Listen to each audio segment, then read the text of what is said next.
네, 안녕하세요. 방금 소개받은 한국기계연구원의 최영입니다.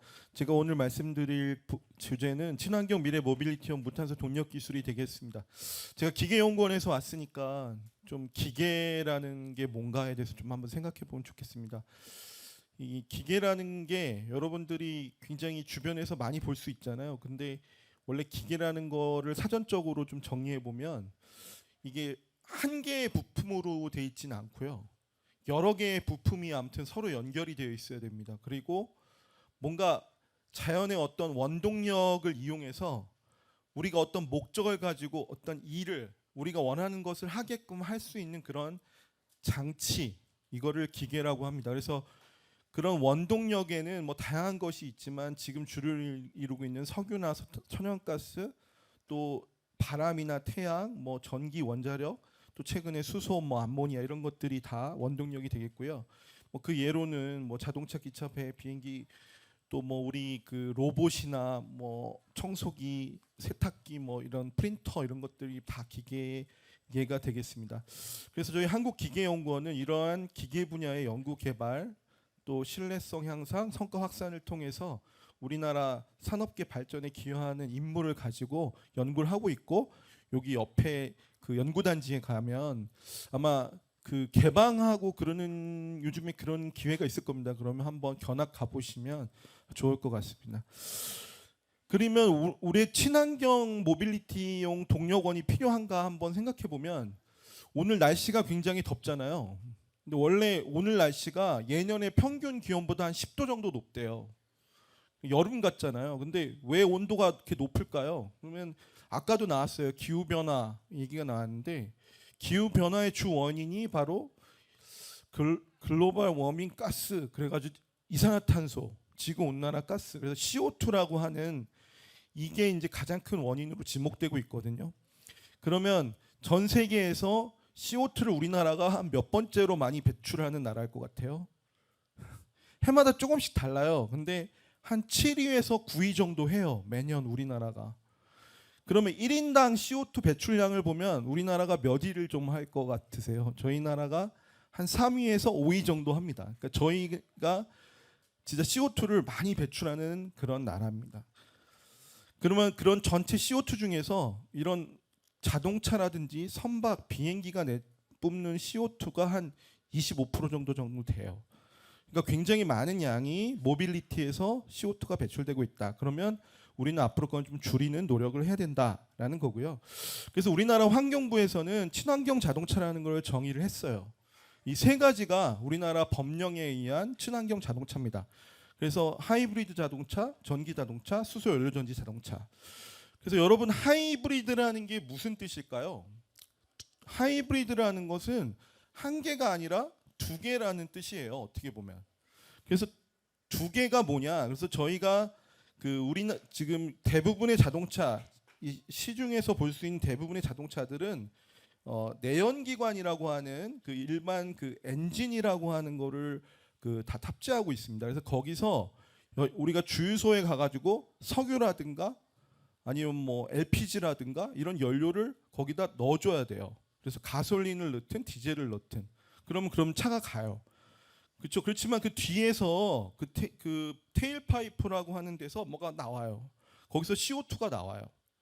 그래서 그거를 좀 줄이기 위해서 하이브리드라고 하는 거는 여기에 배터리하고 모터를 좀 달았어요. 그래서 엔진하고 이 배터리하고 모터하고 같이 조합을 해서 달리는 그런 자동차예요. 그래서 효율이 굉장히 높아요. 효율이 높다는 얘기는 우리가 가솔린이나 디젤을 1리터를 넣으면 더 많이 가는 거죠. 멀리. 근데 이제 거기에 하이브리드 장에서도, 자동차 중에서도 플러그인 하이브리드 자동차라고 해서 배터리를 좀 더 키운 거예요. 그래서 전기 코드 우리 저기 나오는 220V에다 그냥 꽂아 놓으면, 그러면 배터리가 충전이 돼서 조금 더 그 배터리에 있는 전기로 인해서 모터를 돌려서 좀 더 멀리 갈 수 있는 그런 차. 그게 이제 하이브리드 자동차라는 겁니다. 그리고 이제 전기 자동차가 요즘에 많잖아요. 그래서 전기 자동차는 전기로 움직이는 자동차예요. 말 그대로. 그래서 다시 말하면은 배터리에 충전된 전기를 동력원으로 해서 모터를 회전시켜 가지고 그 모터의 힘으로 움직이는 차다라는 겁니다. 그래서 이거는 뒤에 뭐가 나오는 게 없어요. 그렇잖아요. 그 전기만 여러분들이 잘 충전하고 또 전기가 다 쓰면 또 전기를 충전하면 그러면 달릴 수 있는데, 그래서 이 배터리라는 게 이게 또 굉장히 중요합니다. 그래서 우리나라가 배터리 강국이어서 전기차도 굉장히 좋은 성능을 가지고 있습니다. 그리고 또 우리가 이 충전 인프라가 필요해요. 전기차는. 그래서 여러분들 이런 데 앞에 주차장에 가보시면 바닥이 녹색으로 돼가지고 전기차 충전하는 데를 보실 수 있어요.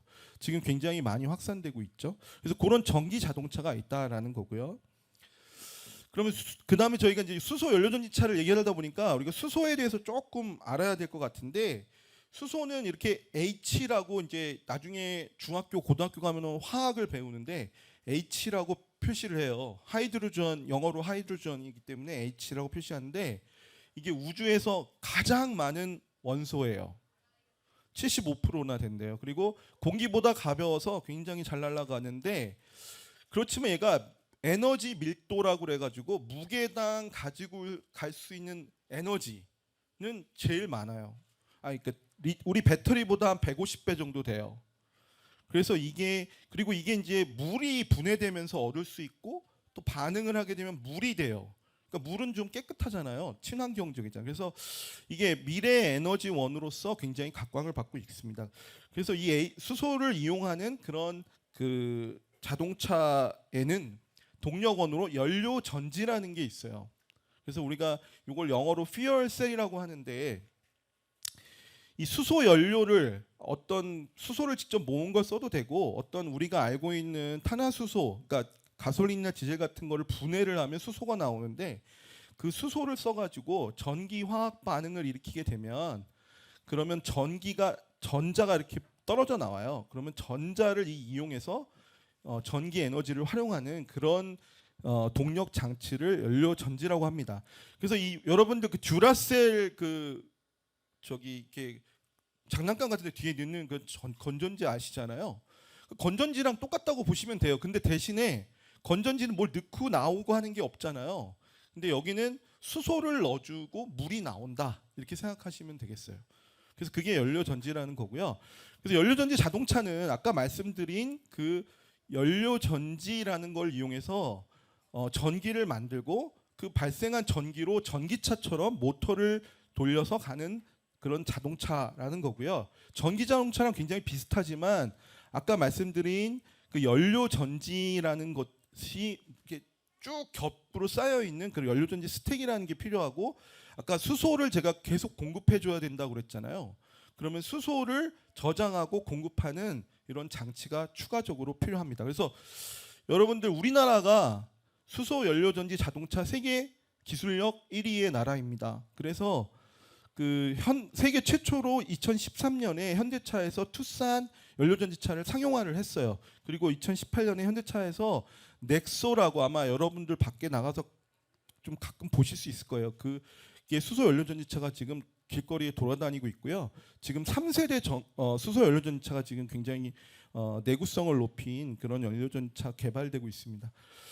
여러분들 그 버스 중에서도 여기 지금 대전시에도 나가 보시면 퓨얼셀 버스라고 써져 있는 그런 수소 연료전지 버스도 보실 수 있어요. 지금 돌아다니고 있습니다.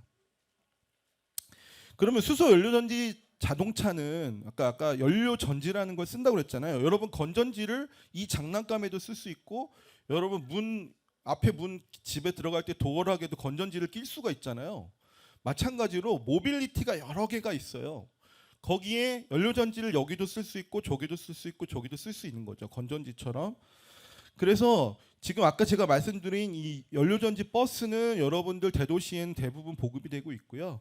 또 연료전지 트럭도 이렇게 나와 있습니다. 그리고 최근에 이 친환경화의 바람에 발맞춰서 지게차라든지 굴착기라든지 뭐 항만 장비라든지 열차 이런 것들이 다 수소 연료전지를 적용하기 위한 연구를 굉장히 활발하게 진행하고 있고, 아까 미리 얘기했던 비행 자동차, 이게 영어로 UAM이라고 하는데, 여기도 수소 연료전지를 쓰려는 그런 연구를 진행을 하고 있고, 요새 수소 선박, 그다음에 비상 발전 이런 쪽에도 연료전지 동력원이 사용되려고 확대 적용되려고 하고 있습니다.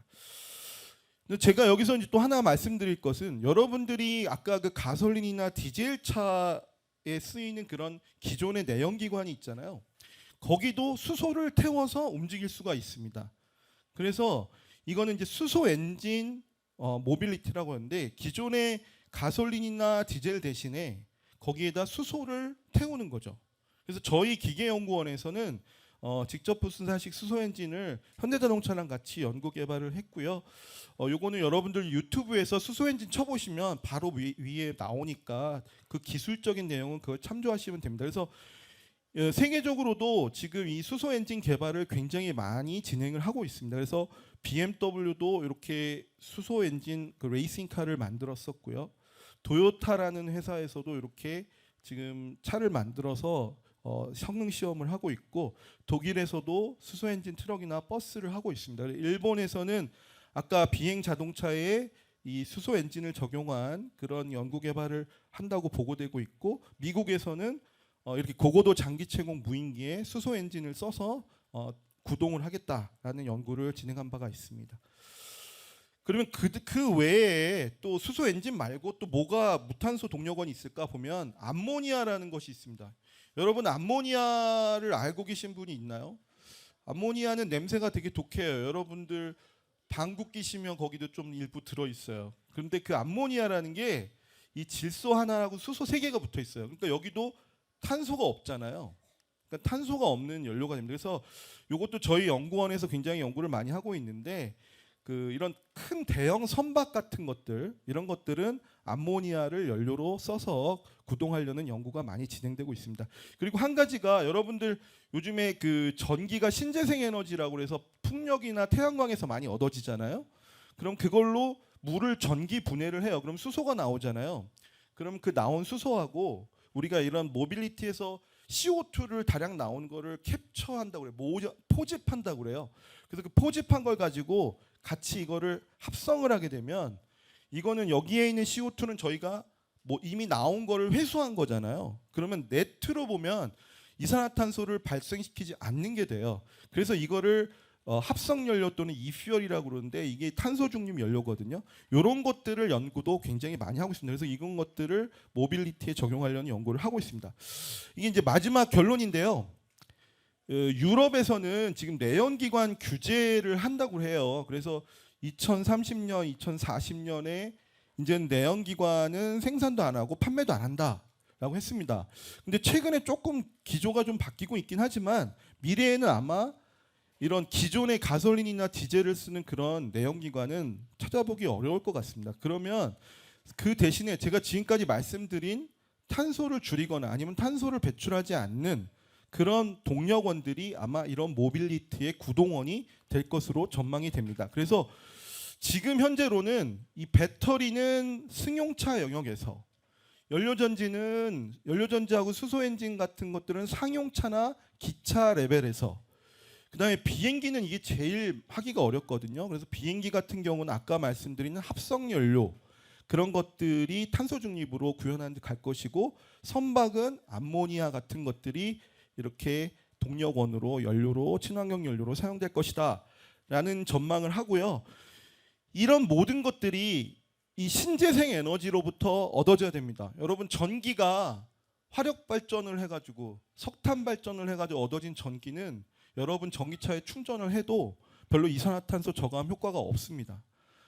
태양광이나 풍력 이런 것들로 통해서 얻어진 전기라야지만 이산화탄소 저감 효과가 있는 것입니다. 그래서 그런 것들을 제가 끝으로 강조하면서 제 발표를 마치는데, 미래상에 보시면 아까 비행 자동차가 이런 게 막 있는데, 여러분들 이게 좀 미래에 이런 미래가 오면 좀 삭막한 느낌 안 드시나요?